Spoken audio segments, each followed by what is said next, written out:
Começa agora Pessoas de Valor aqui na Santa Cecília TV e hoje nós estamos ainda num circuito que subimos a serra para fazer o 5º Congresso Brasileiro de MDR com várias pessoas aqui, personalidades do Brasil inteiro, inclusive algumas internacionais. E hoje nós estamos aqui com a Silvia. Silvia, seja bem-vinda ao programa. Roberto, estamos aqui, invadimos o Congresso, né? A gente está praticamente um mês de programa aqui no Congresso, né? Vou falar assim, porque há muito tempo eu acompanho, admiro o trabalho da Silvia e a gente tinha muito pouco contato, mas ontem encontrando com ela, né, aqui no Congresso e conversando com ela, eu falei, vamos fazer o programa, porque o Ari vai vir aí para a gente gravar, né? E o trabalho da Silvia é muito interessante, tem várias nuances, né? Dentro da psicologia do MDR, ela é uma pessoa já muito reconhecida, é um prazer poder trazer você aqui para acrescentar muito valor ao nosso programa. E o legal da Silvia também, né? A gente não faz merchandising no programa, a gente normalmente não é um programa assim ligado a editoras e tal, mas particularmente aqui a gente traz aqui para ilustrar um pouquinho também, porque de repente a gente vai falar um pouquinho dos sequestradores de almas também durante o programa, né? Claro, né? Tem que aproveitar que é uma obra... É interessante porque o nome ficou Sequestradores de Almas, que parece um nome mais esotérico, assim, e tem muitas pessoas que acabam me falando assim, mas como sequestra a alma? E é uma analogia a um sequestro de identidade. Mas é interessante falar que esse sequestro de identidade, ele é sobre o que tem se falado muito hoje em dia, que é sobre abuso emocional. E se fala muito dos narcisistas perversos, dos psicopatas, dos sociopatas e de outras vertentes que acabam sucumbindo o outro, né? E a gente vê isso muito, não só em famílias, que é o que tem bastante, é devastador, e hoje mais do que nunca fica claro como que as famílias são abusivas, e vocês que trabalham com a parte da transgeracionalidade, como que fica em evidência, como que isso daí é um circuito e quando de continuidade, e eu fiquei até arrepiado para falar uma coisa, que quando o pessoal vem para terapia, é um corte para trás e para frente. É um corte de libertação. Não como exclusão, mas como a pessoa se apropriando da sua individualidade, não se permitindo mais, né? Dando o limite, né? Sim, é bom que você falou para não ficar nenhum engano, porque não é um corte de exclusão, mas é assim, de libertação para todo o aspecto transgeracional para trás e para o que vem para frente. Então é como se a pessoa ficasse em comunhão com uma história. Ela assume, né, sua vida, né? Exatamente. Como adulto. E é importante falar esse trabalho da Silvia. Silvia, você é psicóloga, né? Se você quiser falar como é que veio esse processo de chegar até esse trabalho, e algo que você falou que é muito importante, que as pessoas às vezes não se dão conta, é que o abuso vem principalmente e começa na família. A gente fala muito dos psicopatas, dos narcisistas, tudo fora, né? Como se isso não acontecesse dentro da nossa família. Então, eu acho muito importante você colocar esse conceito claramente para as pessoas. Então, ele vem muito originalmente das famílias, e aí o conceito fica bastante amplo, porque a gente pode pensar em todo um sistema político e que ele vai migrando para o microsistema que é familiar, e como que as pessoas elas se tornam abusivas. Eu não vejo que isso daqui é uma história que nasce dentro de casa. Eu acho que dentro de casa ele perpetua nas pessoas, mas eu não acho que o processo já nasceu dentro de casa. Ele vem como uma cultura de como que as pessoas lidam com as outras, mas vem de fora desses aspectos governamentais. E nem estou falando dos aspectos atuais, eu estou falando de coisas que são muito antigas. E a parte do abuso, só para ampliar um pouquinho, eu vejo que tem início na família, existem pais extremamente abusadores. Hoje em dia, esses pais que são abusadores, eles ficaram mais despertos, então eles querem suprir que eles são filhos de abusadores, eles ficaram mais despertos, então todo mundo que abusou porque foi... Todo mundo que abusa porque foi abusado. Porque foi abusado, mas assim, existe uma tentativa de reconciliação de pessoas que ainda não se trabalharam suficientemente bem, e uma tentativa também de reconciliação, então eles fazem o extremo oposto com os filhos. E eles ficam numa tentativa de agradar ao máximo esses filhos, que se transformam em narcisistas. Então a gente entende que a história não terminou enquanto não tiver uma elaboração. E esses filhos, eles se tornam grandes abusadores destes pais, pasmem. Sim. E esses pais ficam reféns, mas abusadores num sentido muito, muito forte. Então, muitas vezes eu atendo pais que precisam trabalhar com esses filhos e saber como que dar limites para esses filhos que muitas vezes já estão saindo da adolescência, já ficando adultos e que aí as dificuldades ficam enormes. Então, acho que... São permissivos esses pais? Demais da conta. Faltou... Os filhos agora têm essa... Exato. É incrível, assim, você falando, né, me lembra um pouco algumas entrevistas que a gente fez de diversas áreas, né, particularmente não tem como a gente não falar de constelações familiares, né, quando entra essa questão das gerações e tal, mas também me vem um pouquinho essa questão do equilíbrio, né, de buscar o equilíbrio. Você trabalha com MDR, né, nós estamos no congresso aqui também, né, a gente já entrevistou algumas pessoas que falou sobre a questão de tempo do MDR, é como se ele fosse um pouco mais rápido ou muito mais rápido, em alguns casos, para se chegar a determinados lugares, vamos dizer assim, numa terapia.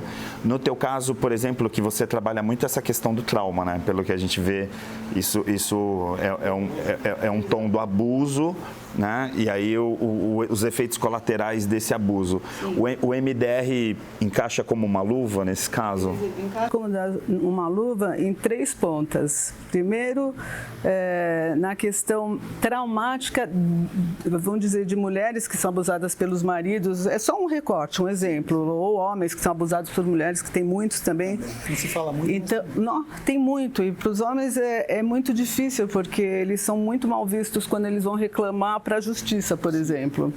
Mas o que essas 3 pontas que eu costumo trabalhar é o trauma em si, dos abusos que as pessoas sofrem. Muitas pessoas chegam no meu consultório com uma vírgula de terem um colapso grande, no sentido até de morrerem, porque chega na violência doméstica, mas também por situações físicas e psicológicas que ocorrem. Então, muitas pessoas chegam no último round, assim, né?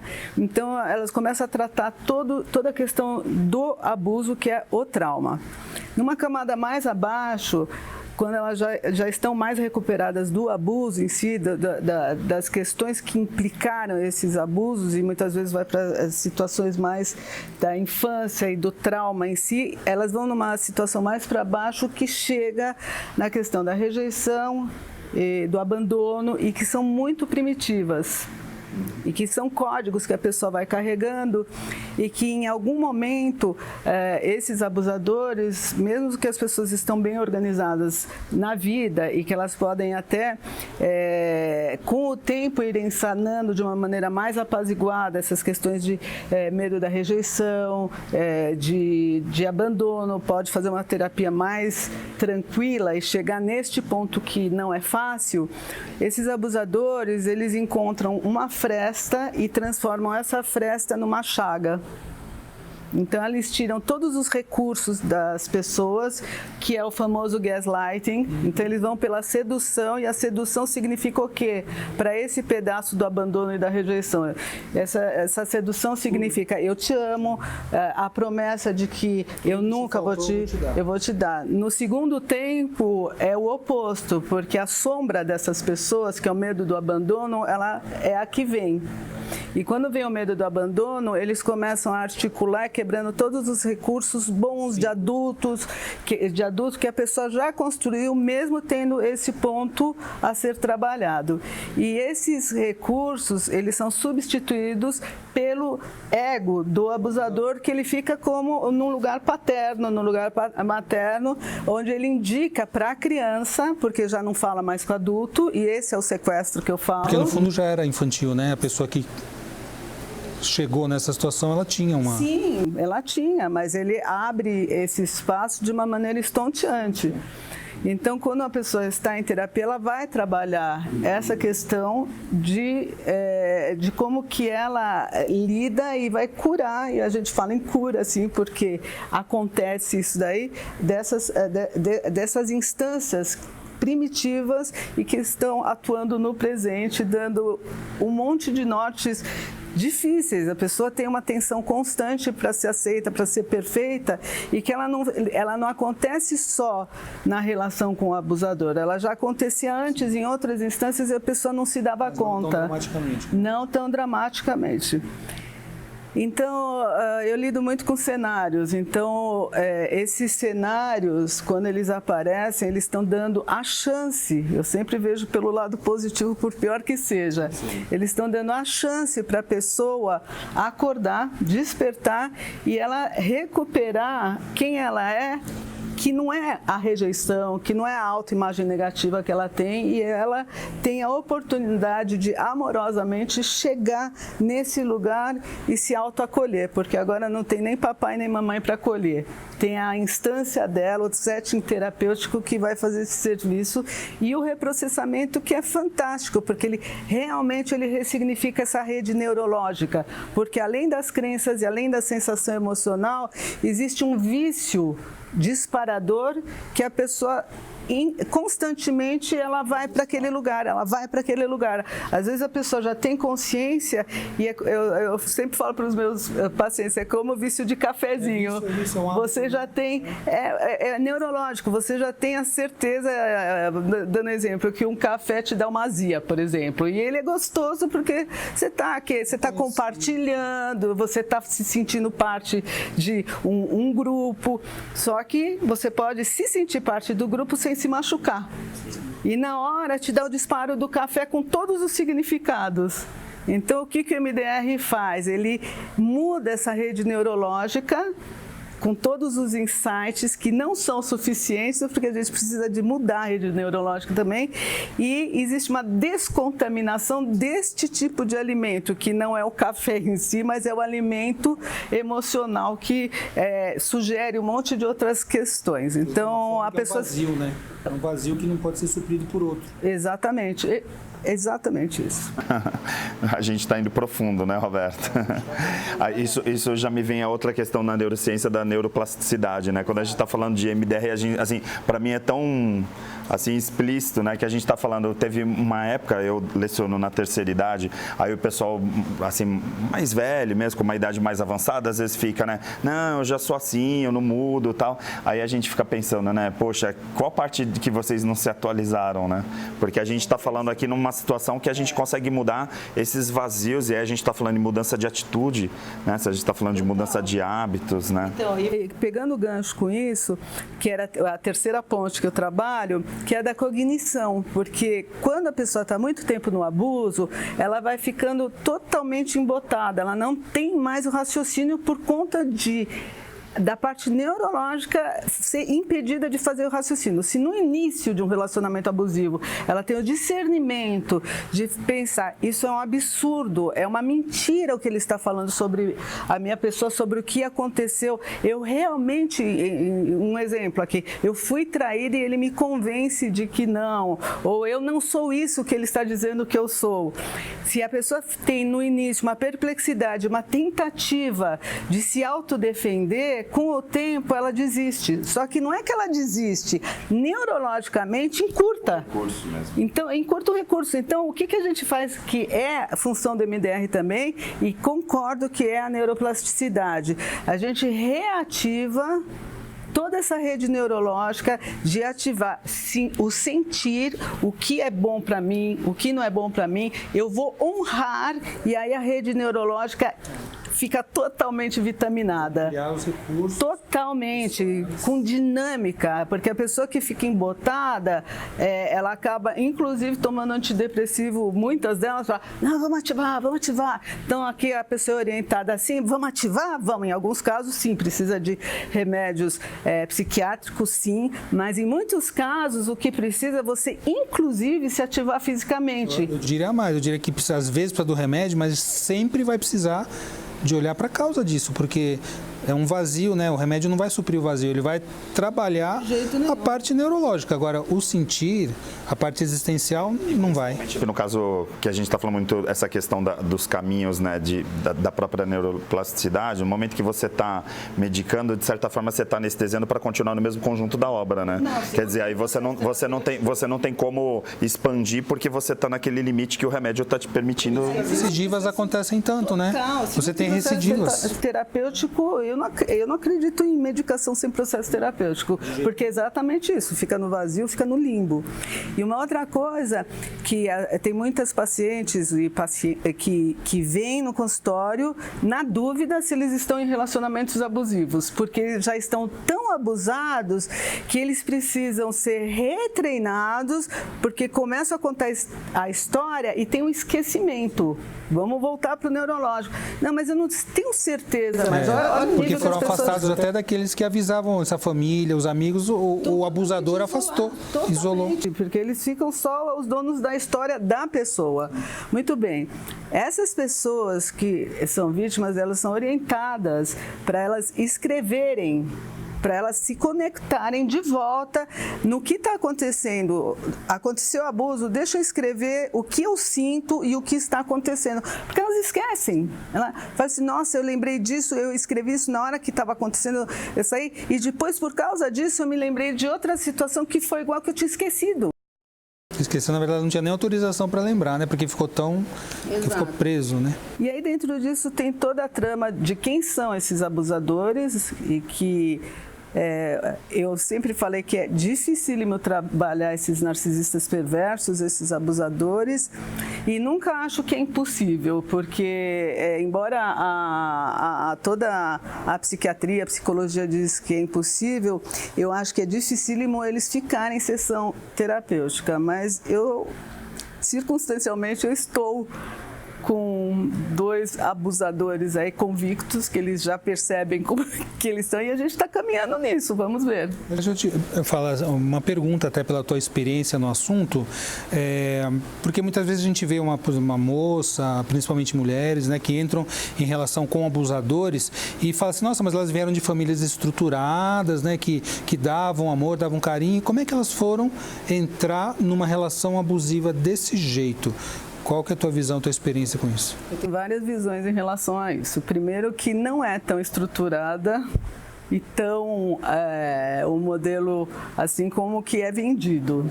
Então essa é a visão que é máxima. Então sempre que a gente vai pesquisar a gente vê que não.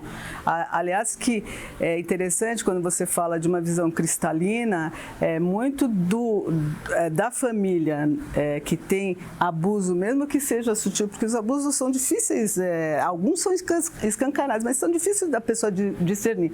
Uma das questões que aparece é família tipo Doriana, né? Família perfeita. Então a pessoa já vem, mas minha família é perfeita, porque ela foi doutrinada a entender que a família é perfeita. E às vezes até uma questão, a mesma questão da cognição, né, que a gente estava falando. Então, assim, de repente você vai esquecendo determinadas coisas para a tua família também ficar perfeita, né? Exatamente. Tem essa questão, né? E assim, eu não posso entrar em contato com o que eu sinto, porque eu tenho que satisfazer em primeira instância, não a mim, aos meus pais. Eu tenho culpar, que... né? Tem muita culpa. E não só culpar, é assim, eu não vou ser amada. Sim. É tão grave, porque se eu não atender só aos desejos dos meus pais magnânimos, eu não vou existir. Mas o paradoxo eu também não existo quando eu atendo só os meus pais, e daqui vai para o mundo. Então, assim... Saiu de uma família que é narcísica, mas que não aparecia, para uma relação com o narcísico que também... Daí fica uma aberração e, de novo, é uma oportunidade para a pessoa despertar. E, de novo, tem a ver com a questão de buscar o equilíbrio disso, né? Porque também não adianta você querer compensar, né? Porque muitas vezes a gente vê nessa questão da reprodução, de você ter aquilo no teu passado, né? E aí, de repente, você vai fazer com os teus filhos tentando compensar exatamente o contrário, o que provoca, cria um problema gigante, extremos iguais. É isso que eu falo, que eu trabalho com cenários, que é muito interessante, porque é um holograma. Então, a questão emocional é a mesma, só que ela aparece com filmes diferentes, mas os simbolismos são idênticos. Então, você pode dizer, aqui é abusado, aqui é abusador, aqui está o cerne. E é isso que precisa se trabalhar. No sistema, vamos dizer assim. Exatamente, no sistema. E outra coisa, me fugiu Então vamos aproveitar que fugiu um pouquinho. Eu vou chamar um intervalo rapidinho, que a gente já estourou já há tempos, né? Ainda bem que agora tem a versão da internet que a gente coloca a entrevista na íntegra, porque essa entrevista aqui tá boa demais. A gente volta já já com Pessoas de Valor aqui na Santa Cecília TV.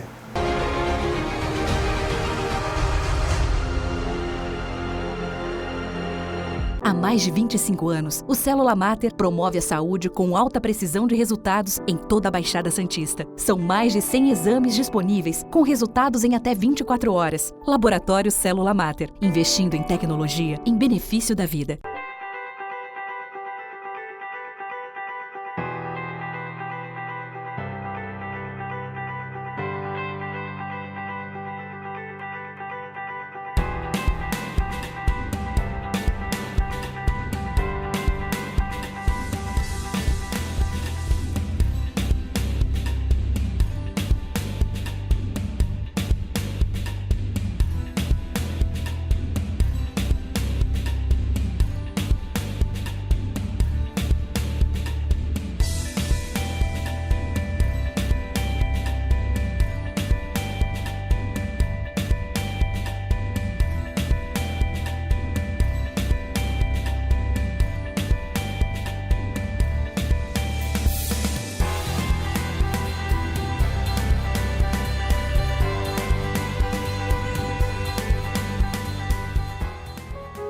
Existe um bebê que é especial, está sempre na moda, bonito pra você. A mamãe e o papai, ele quer agradecer pelo banho de loja da estação do bebê. Roupinhas, acessórios, carrinhos, enxoval, toda a decoração da estação do bebê. Rua Carvalho de Mendonça, 251, Vila Belmiro, Santos. Telefone 3302-1970. O seu bebê feliz na estação do bebê.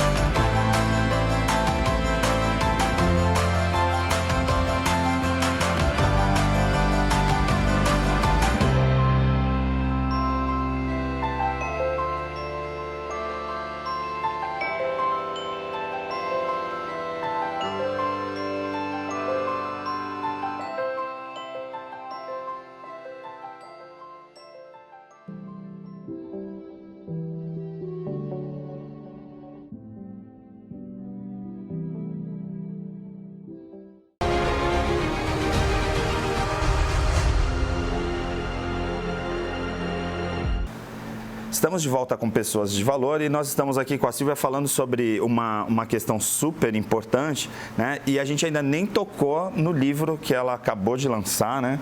Falando sobre essa questão aqui, ó, de almas, sequestradores de almas. Depois você vai falar um pouquinho sobre o livro também, né? Porque como a gente falou, Pessoas de Valor, a ideia não é ficar falando, né, lançando livros nem nada, não é o propósito do programa, mas é que tem muito a ver com o tema que a gente está falando aqui.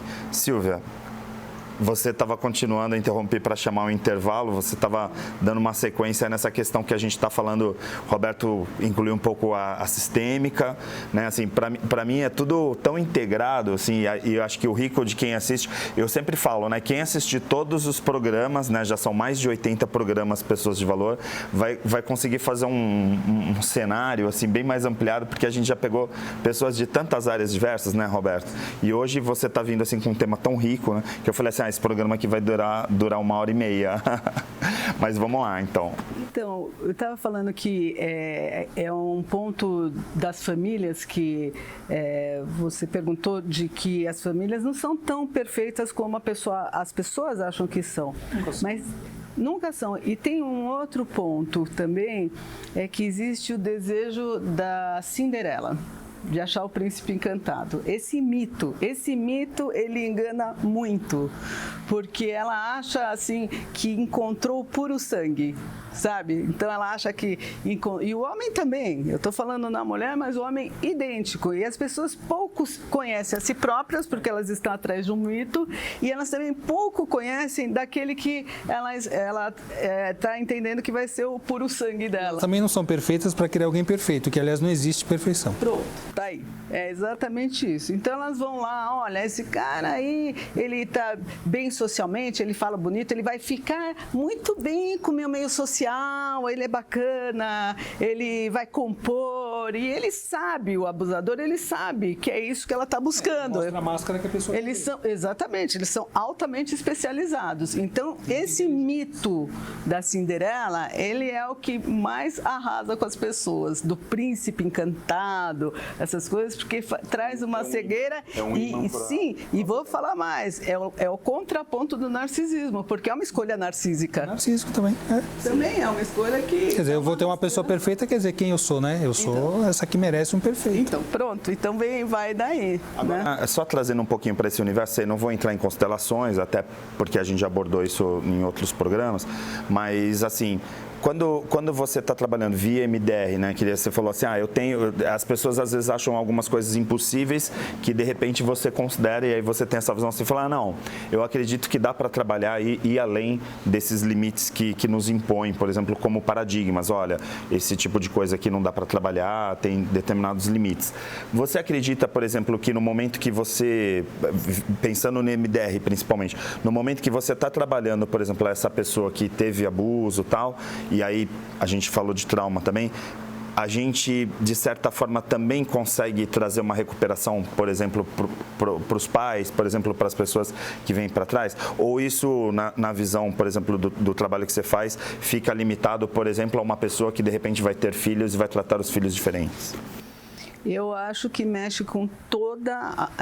Desculpa, eu vou retificar. Eu não acho. Eu tenho certeza. Tá. Pelo que eu presencio no meu consultório, e que não é pouco que eu presencio nesse sentido, ele realmente trabalha toda a malha familiar. E a gente vai ter a gente vai entender que para frente está recuperado. Mas esse para frente, ele ainda não aconteceu. A gente tem uma situação presente que vem de um passado. Então, quando esses pais são vivos, eu já vi muita coisa muito interessante ocorrer. Tá? Eu já vi, e são vários tipos de trabalho em MDR que eu acabo fazendo. Tem um que eu já vou falar que é muito, eu vou falar depois, vocês veem como que vocês fazem aqui. Eu vou falar um trabalho de MDR que eu faço que funcionou de uma maneira estonteante. E eu vou até dar um exemplo de um caso, mas aqui eu vejo situações em que mães narcisistas perversas, quando o filho fica totalmente desconectado... Mãe narcisista perversa para o público que não sabe. São as mães que são abusadoras, são as mães que elas precisam, por questões emocionais, elas precisam diminuir esses filhos e elas escolhem normalmente um filho que ele é a projeção negativa delas, né, de algo que elas não lidam bem, então elas projetam nesse filho e à medida que esse filho está, presta atenção, abaixo, ela está acima. Elas precisam urgentemente tirar de dentro delas algo que é o mal, que é ao lado sombra delas, e elas projetam, e elas vão diminuindo esse filho, e esse filho ele tem que ficar a serviço dessa mãe, enaltecendo e vendo todos os desejos da mãe, porque senão não tem relação, mesmo que essa relação é terrível, ainda assim é uma relação e ainda assim é um lugar que esse filho tem dentro de casa. É um abusado. Esse é um abusado. E tem o que a gente chama de Golden Child, né? Que é a criança de ouro, que é a projeção narcísica da mãe, que é um outro filho que não é esse. Mas muitas vezes, essas projeções, às vezes elas mudam. É muito complexo isso daí, porque às vezes mudam. Todas as relações desses filhos têm que ser através dessa mãe, que ela cada vez fica mais magnânima, porque ela é a ponte de relação. É bem complexo. Vamos lá, porque eu sou elogiado muitas vezes pelos entrevistados cuidados por ser objetivo. No caso aqui, por exemplo, essa criança que estava aqui sendo a sombra, né, refletindo a sombra da mãe. Você cura essa pessoa, aí você vai trabalhar a mãe? Pode acontecer algumas coisas. Pode acontecer da mãe, e a pessoa tem que saber disso, da mãe arrumar uma confusão tão grande por ser tão cega, e aí não há possibilidade de cura, mas ela arruma algum meio para ela romper, e não vem por parte de filho na maioria das vezes, para ela romper e fica impossível a relação porque essa pessoa aqui já despertou. Então ela vai embora, porque esse cenário não funciona mais para esse, e nem esse funciona mais para ele, não dá mais. Então uma outra relação de abuso com outra pessoa. A mãe vai arrumar com outra pessoa, vai mudar, e essa pessoa vai estar fora porque a mãe não enxerga. A relação não era saudável, aí você cura uma parte, aí como a outra pessoa não está vinculada mais, aí ela... O cenário não cabe mais. Outra coisa que eu já vi acontecer é essa mãe deprimir. Essa mãe deprime, tem alguma coisa, e aí ela vai ser tratada. Porque aí também não tem mais onde projetar, né? Exato. Aí ela vai ser tratada, aí ela pede, ela precisa de um tratamento. E outras vezes eu já vi conversas de reconhecimento. Então sempre muda a malha. Sempre. Que no caso desse último caso seria uma forma de também estar curando... Se ela estiver aberta para isso, né? Sim. Porque toda vez que você muda uma relação, a relação é assim, mudou aqui, alguma coisa tem que mudar. Porque a gente, de certa forma, também aqui, não queria nem usar, eu tenho medo às vezes de usar algumas palavras quando a gente está conversando sobre uma determinada linha, né? Mas, por exemplo, a gente não tocou no assunto perdão, né? Mas nesse caso aqui, por exemplo... Olha, envolve... Vou te falar sobre o perdão. Como eu vejo isso daí, como que os meus pacientes veem. O perdão, ele está intrínseco quando enquanto a pessoa não resolve a questão emocional, em hipótese alguma ela fala, eu perdoo, porque... de fato ela não vai ter perdoado. Ela não dá conta, por mais que ela queira, ela não dá conta. Então, é pior ainda porque fica fake. Não, fala muito... Esse tipo de perdão fala muito e aí dá culpa porque no fim, então, atrapalha mais do que ajuda. Mas quando existe uma desconexão, tem paz. Tem paz. E aí a pessoa não precisa nem perdoar, ela reconhece, ela começa a ter empatia pelo adoecimento dessa mãe, no caso. Ela é doente. Sim. Então tem por mais que a pessoa tenha sido abusada, ela sente muito pelo abuso que ela sofreu e não pega mais ela. E ela tem um amor e tem uma legitimidade de afeto com essa mãe, no caso. Entender o adoecimento e agradece assim esse sagrado de estar com saúde e de ter a vida, e de poder dessa pessoa mesmo doente. Exatamente, isso é fundamental porque ela deu o que ela pôde. Ela também é adoecida. Ela deu a luz, ela deu total. Então ela deu o que ela pôde e ela está no looping dela. Eu uso muito o termo do looping. É um looping. E aí não tem como não olhar sob a ótica de Bert Hellinger, né? Nesse caso, também sobre a questão da consciência sistêmica, das constelações. E tem né? um olhar amoroso. No fim, a minha mãe, olha, ela pôde, e no processo, pelo menos o que eu faço, quando acontece esse desvínculo do adoecimento, esse resgate, então, uma das fases que eu faço é a fase, porque isso daí melhora a autoestima do paciente também, né? O lugar dele no mundo, e o lugar dele no mundo é maior, é o lugar dele se sentir aconchegado pela Mãe Terra. Então, se ele faz isso, ele nasceu, então ele agradece. Os limites que tinham colocado para ele. Então, o reconhecer essa mãe e com tudo que ela pôde dar, faz parte também para ele estar no planeta. Eu fico com o que foi bom. É isso, exatamente isso. Foi na questão também da neuroplasticidade, né? Assim, é uma nova pessoa. E aqui, uma coisa, tem situações em que o cérebro vai aos poucos, né? Como se fosse uma ginástica que não estava usando esse músculo porque estava impedido. É que nem um cachorro que vai para lá e ele não vai mais, né? É uma parte... Bom... Eu estou construindo novas sinapses e aí eu vou construindo, abrindo um caminho novo, né? Total. Uma nova identidade. É um renascimento em vida. E uma coisa que eu percebo muito nos pacientes é que a gente vê a musculatura toda, sabe? Nossa, é libertador. Esse é um ponto. Aí eu vou contar uma coisa que é aquela que eu ia falar aqui. Eu já fiz com alguns pacientes e que eu acho muito louco, mas funciona, né? Assim, o que eu fiz, assim, funcionou.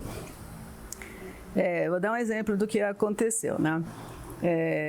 Eu tive uma paciente que o pai dela, numa cidade do interior, ficou catatônico. E ele não se mexia mais do lugar.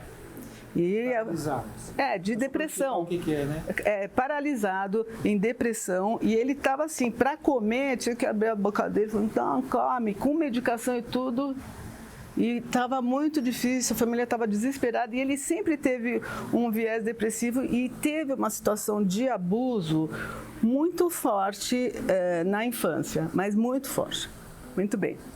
O que a gente decidiu? Não tinha alternativa, não tinha o que fazer. O que a gente decidiu? Eu perguntei, você topa você ser o seu pai? E fazer o MDR como você sendo o seu pai? Vamos tentar, vamos ver. Daí eu falo assim, mentalmente pede autorização para ele, tá? Vê se você sente, eu trabalho muito com sentido, vê se você sente que ok. Estou sentindo que acho que sim, é difícil entrar em contato, mas eu sinto que sim. Bom, e aí a gente fez, e teve uma cena X que ela chegou, em que aconteceu algo trágico lá, e ele ficou sozinho, paralisado, e ela fala assim, daí ela tá junto, né, fazendo o MDR. Ela fala, nossa, é do jeito que ele tá agora. Daí ela fala assim, nossa, acho que ele nunca saiu desse lugar. E agora piorou. Muito bem, aí teve todo um processo disso, ela falando com ele, e teve uma questão, bom, resumo da história, teve um acolhimento daquela criança que todo mundo vê um monte de coisas e ele ficou sozinho com um monte de abusos, vendo um monte de coisas. A criança do pai. A criança do pai. E ela foi lá, fez o MDR, cuidou, tal. O pai se expressou, teve toda a expressão dele e tal. Foi uma sessão super intensa. Muito bem, passou alguns dias, o pai levantou. Do nada. Ele levantou da cadeira, ela falou assim, não acredito, eu não sei o que aconteceu, ele levantou. E começou Sabe, o mais rico de ouvir isso que você está falando, né, e levar para os nossos telespectadores é assim, entender, né, e o quanto a ciência consegue desenvolver, né, e quanto os seres humanos conseguem desenvolver para chegar nesse estado de a gente de repente pegar uma pessoa que estava completamente bloqueada, vamos chamar assim, né, para não dizer outra coisa, e de repente chegar nessa cura. Né? Porque o pai, na verdade, essa que foi fazer a terapia, ela é metade pai, metade mãe, ela pode acessar esse lado. Não é? Eu ia falar exatamente isso. A gente não sabe, eu vou falar assim, sem pensar no transcendente, a gente pode pensar em campo morfogenético e tal. Morfogenético mesmo. Então, o que eu vejo, assim, independente dela curar o pai, ela curou o pai nela.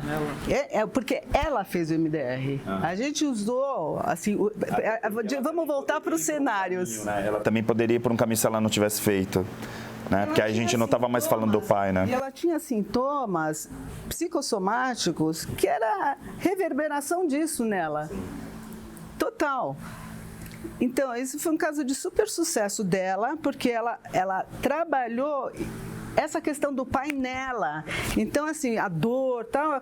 Óbvio que quando ela cresceu, a família, tal, estava impregnando ela o tempo todo. Então, ela trabalhou isso daí. Agora, o que aconteceu, vocês podem falar assim, foi uma causa, ele levantou, até pode ser, independe. Quem é cético, pode ser uma coincidência. Eu acredito. Então, eu acredito em sincronicidade também, mas eu falo para o público que pode pensar no que for em primeira instância, a gente pode pensar, se tirando tudo isso daí, pensar que para ela foi libertador. Então é isso. Agora, Silvia, vamos lá. Não tem como você passar pelo programa e eu não perguntar, até porque as pessoas vão ficar super curiosas até de ler o livro, né? Assim, o que é um sequestrador de alma?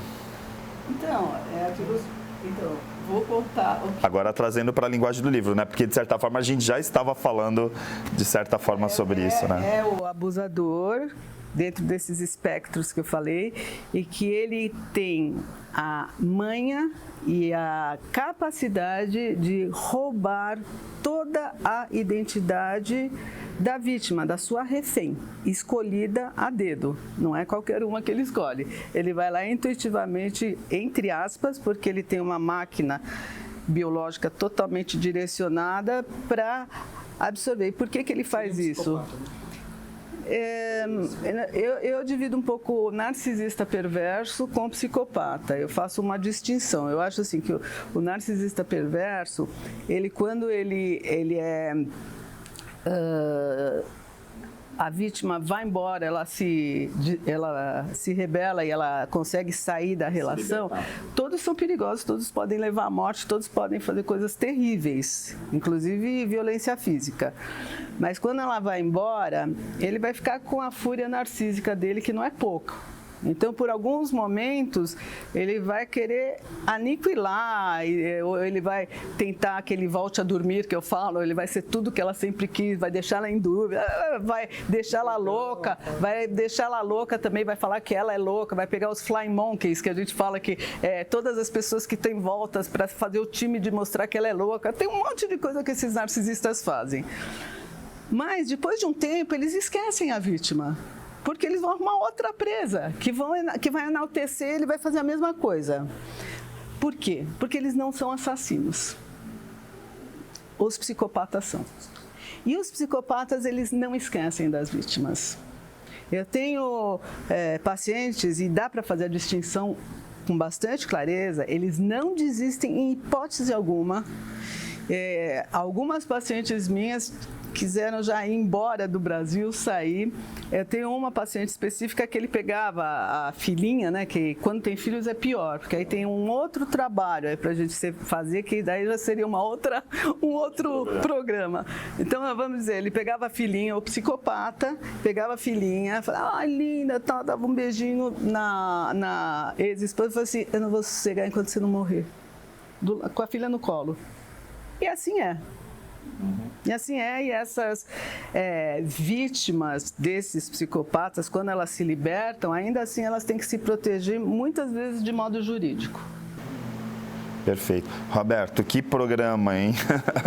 Eu diria que a gente estava no nível de graduação, hoje a gente foi lá para o doutorado já direto, né, com esse programa. Eu queria só falar um pouquinho do que tem no livro, para quem se interessar em conhecer mais. Eu vou falar assim, até é um serviço aqui, não é nem a questão de propaganda, porque eu vivo colocando um monte de coisas lá na internet, está tudo aberto, mas esse livro aqui, ele tem várias histórias.